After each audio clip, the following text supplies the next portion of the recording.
Okay, 1, 2, 3. Ito na.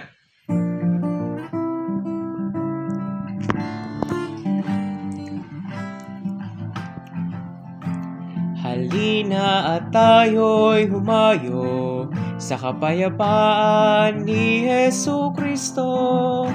Masaya natin ipahayag ang mabuting balita ng kaligtasan. Masaya natin ipahayag ang mabuting balita ng kaligtasan. Pakainit pa inumin ng mga dukha, pasilungin ng mga walang tahanan, bisitahin tarugain ang mga may sakit, maging ang mga nasa piitan, at ang mga pumanaw na ay ating ipanalangin.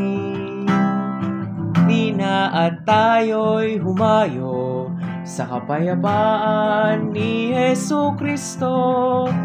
Masaya natin ipahayag ang mabuting balita ng kaligtasan.